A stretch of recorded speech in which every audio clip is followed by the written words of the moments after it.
Hello BookTube, this is my April 2026 reading plan.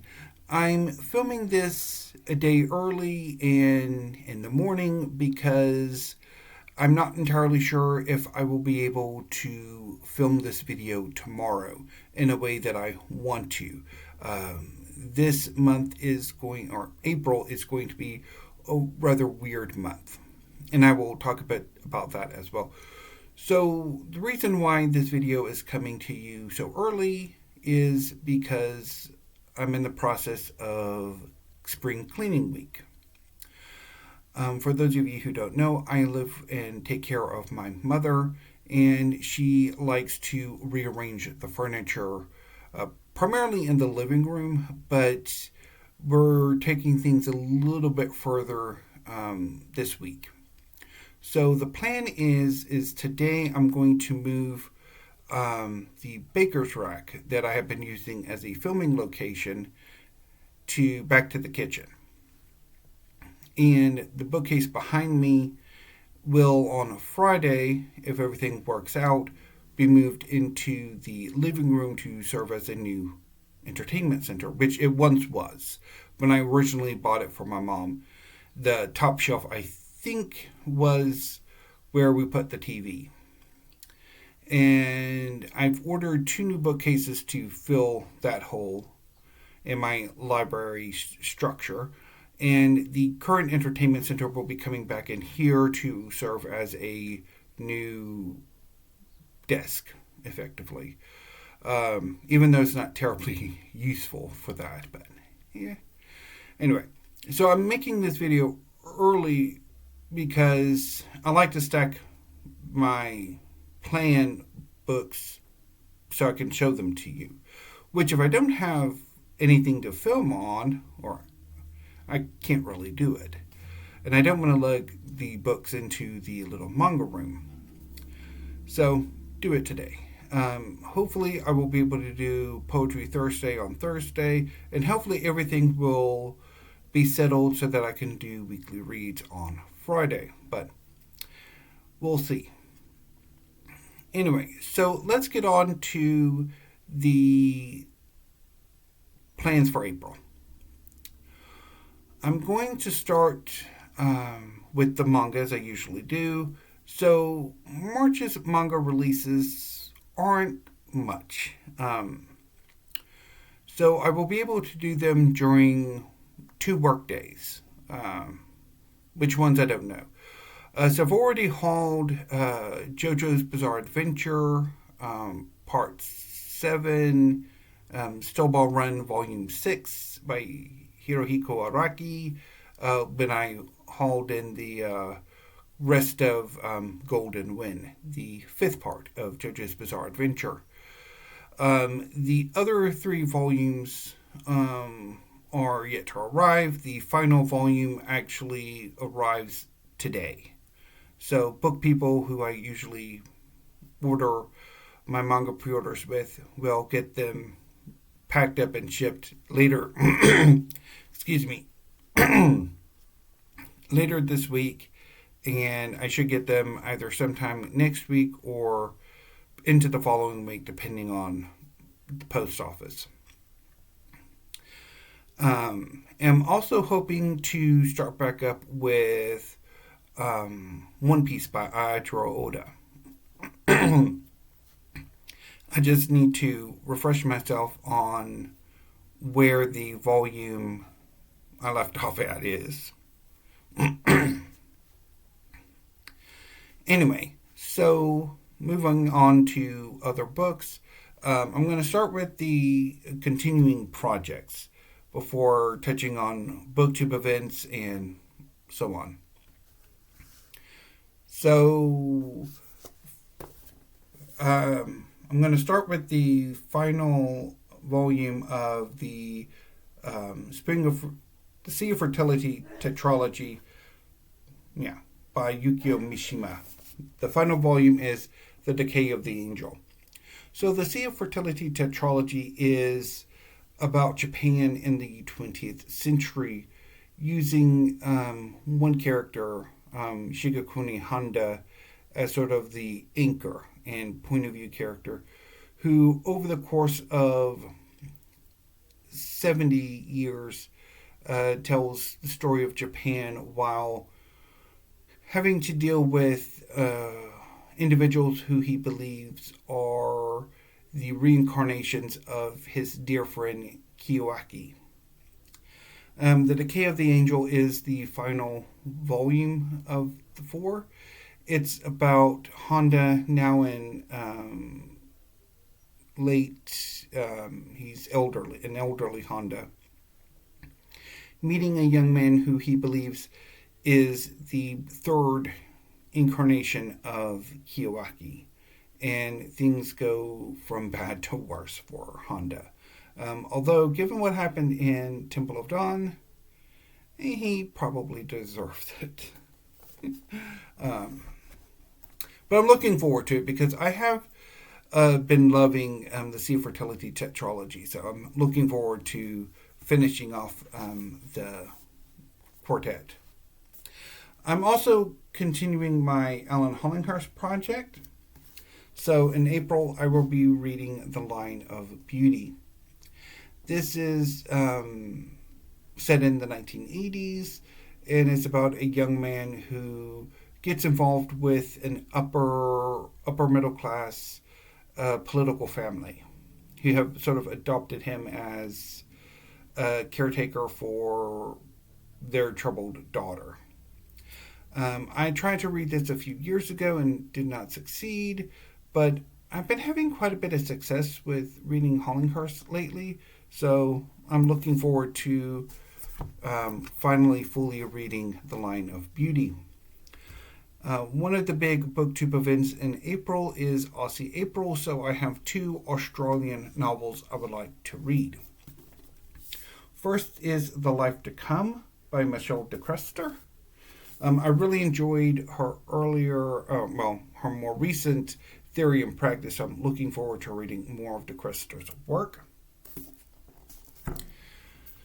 I'm also hoping to redeem Cloudstreet by Tim Winton. This is a novel about 2 families who occupy an old mansion together. One of whom is lazier, the other one who's more industrious, and sort of how the 2 families interact.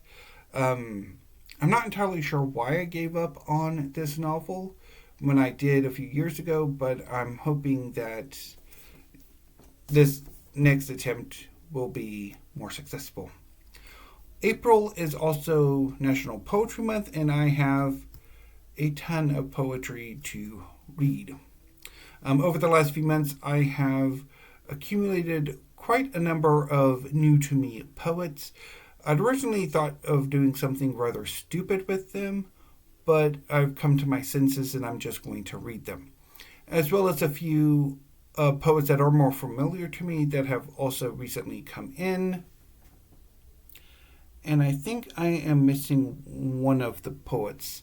So let me go get that one.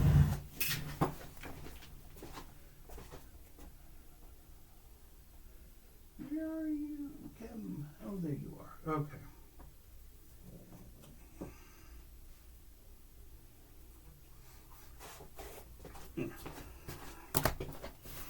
Okay.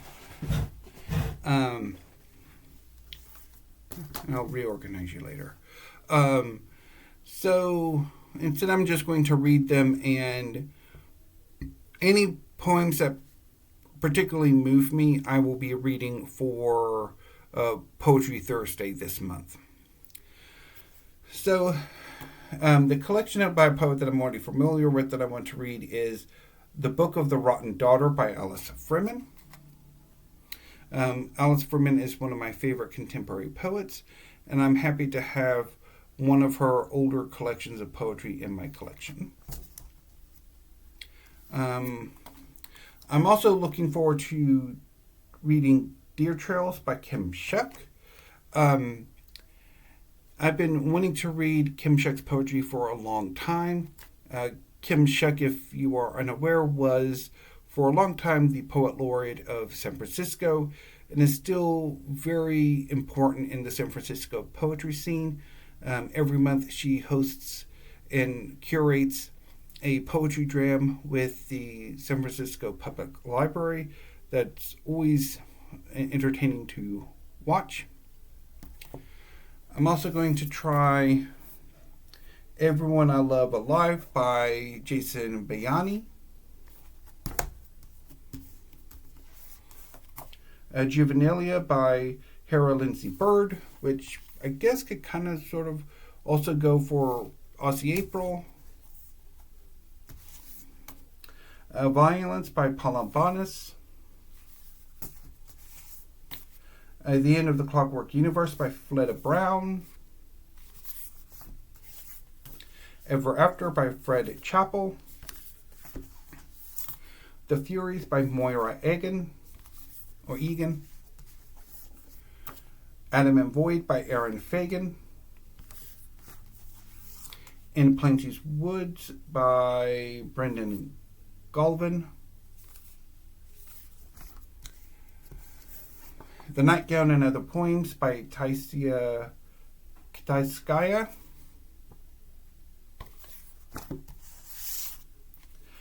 As Been Waking by Daniel Schonning. I'm also hoping, so sometime this week I should also be getting in Anne-Marie Macari's latest collection of poems, Amerigun. I should be getting it tomorrow.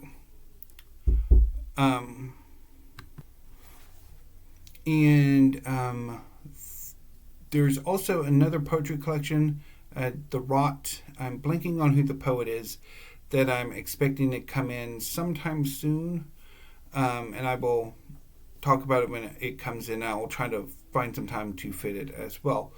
This poem this collection of poetry will also fit in with Aussie April because the poet is Australian and is one of the long-listed books for the Seller Prize this year. Moving on to nonfiction. For People April, I'm hoping to get to A Voyage Around the Queen by Craig Brown. So this is going to be, I think, a bit weird biography of Queen Elizabeth II. And for Historathon, I might try to get to at some point The Brothers York, an English tragedy by Thomas Penn. So this would be about the Wars of the Roses.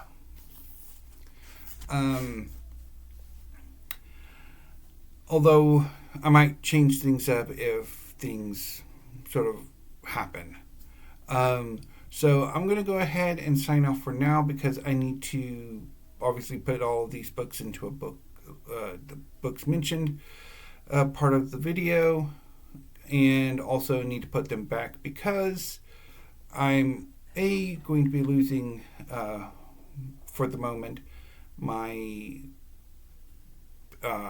desk, and also after I finish the history section of the library tour, I'm going to be starting on the fiction, poetry, and drama section of the library tour, and I don't want these books to be missing from that. So for a change, I'm going to be putting the books back on the shelves and then pull them down as I read them, and then put them back while the library tour is ongoing, because the fiction, poetry, and drama section will be taking up most of April.